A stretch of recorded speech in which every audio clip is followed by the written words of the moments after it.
Со уште едно возило е проширен возниот парк на доброволното противпожарно друштво од Кочани.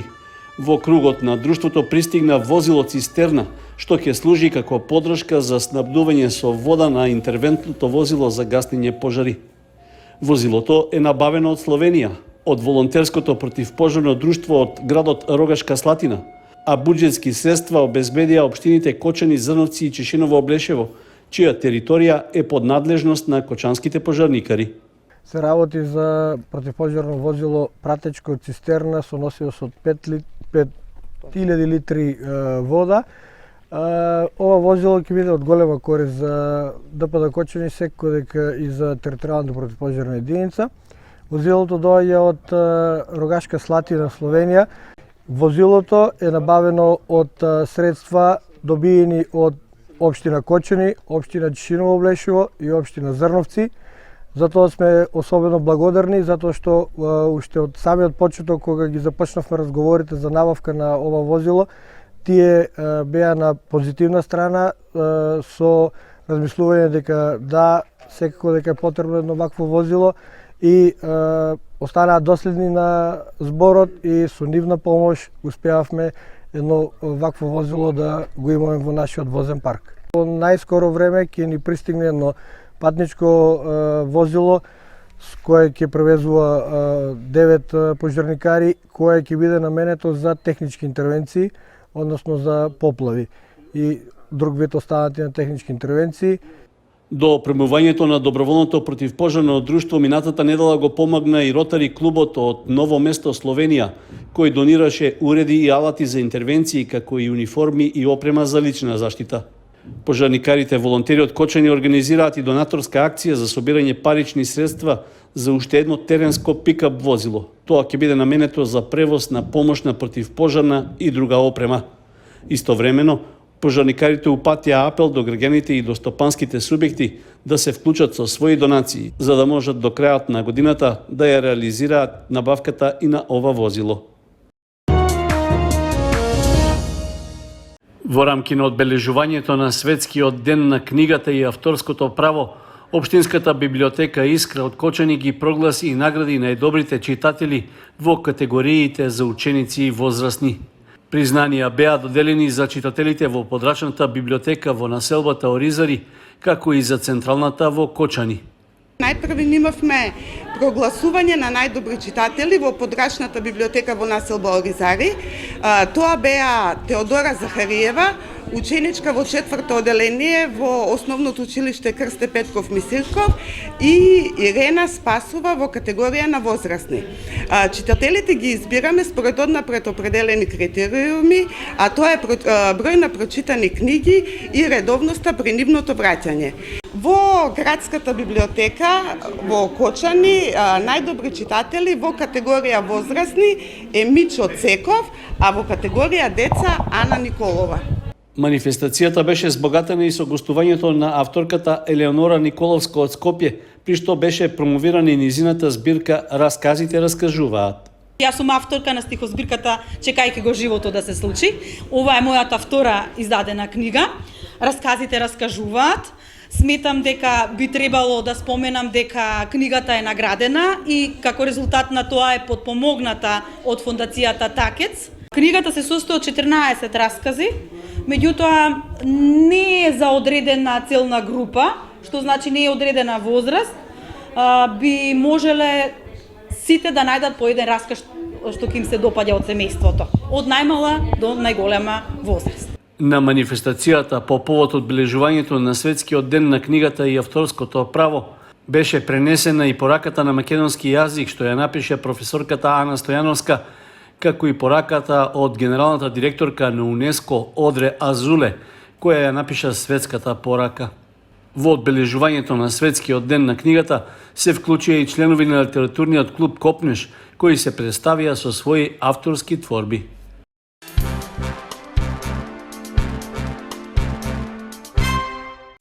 Општинскиот Црвен крст од Кочани реализираше уште една крводарителска акција надвор од своите простории.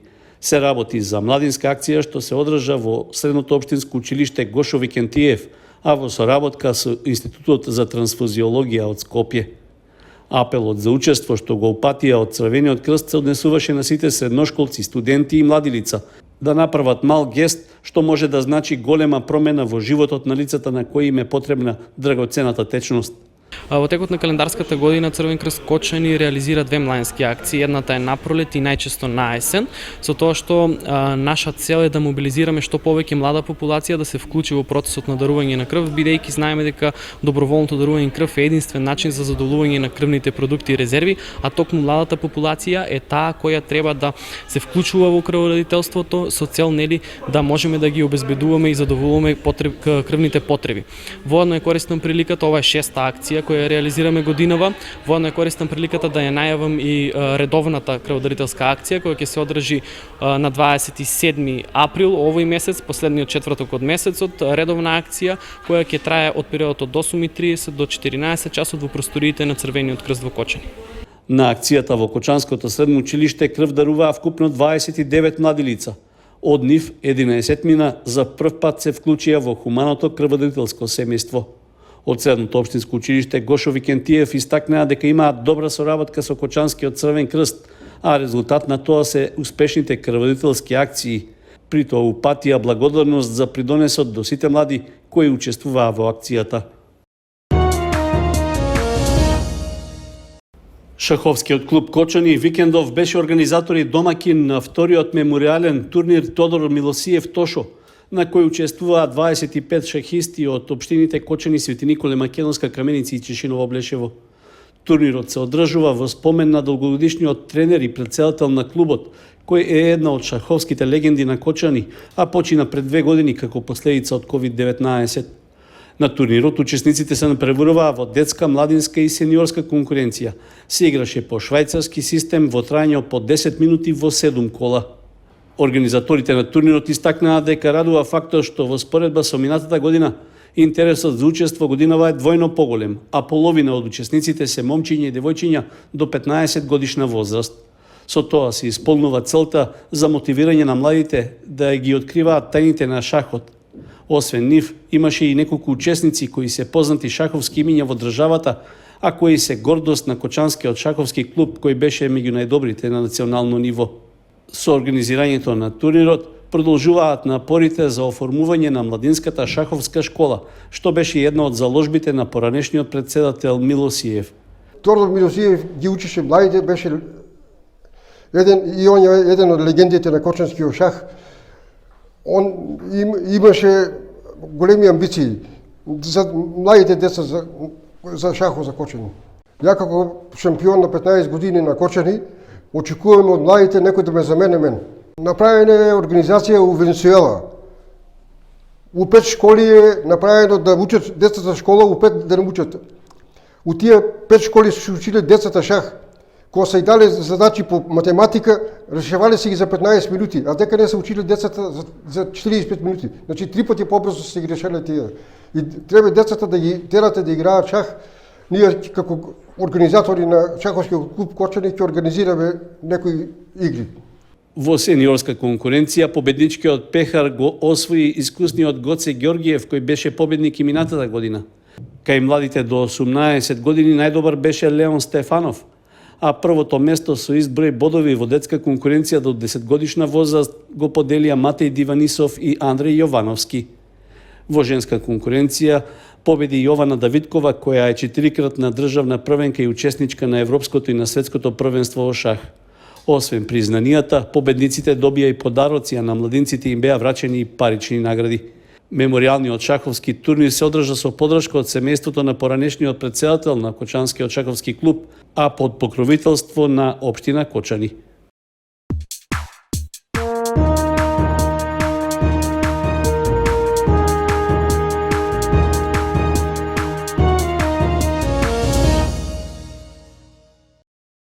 Викендов се одиграа првенствените надпревари од 25-тото коло во втората и 19-тото коло во третата фудбалска лига. Третолигашото Согово на домашен терен со резултат 2:0 ја совлада екипата на Карбинци, со што се рехабилитираше за првиот пораз во првенството од претходното коло на гостувањето против Рудар во Пробишти. Жолтосините ја оправдаа фаворитската улога против гостите од Карбинци иако не доминираа со прикажаната игра. Сепак, на крајот најважен е резултатот и освоените бодови, а со вкупно 47 во моментот жолто-сините обезбедија учество на баражот за влез во втората лига. Стрелец на двата гола беше Тоше Манов во 29-та и 90-та минута.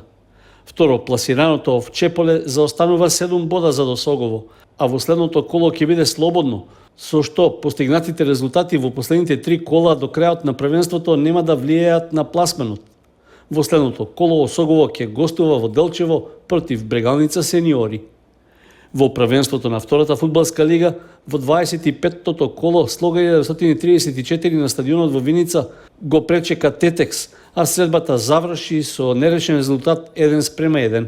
Иако гостите од Тетово се на предпоследното место и се борат за задржување на второлигашкиот статус, сепак останаа непоразени. Со тоа им создадоа дополнителни главоболки на виничките фудбалери, чии надежи за опстанок во лигата се уште не се згаснати. Тетовчани први дојдоа во водство во 29-та минута со погодокот на Бошевски и со овој резултат се отиде на пауза. Домакините изедначија дури во 77-та минута со погодокот на Мицевски. Во следното коло Слога 1934 ја очекува тешко гостување против тимот на Вардар во Скопје, кој со 56 бода во моментот е на третата позиција на табелата.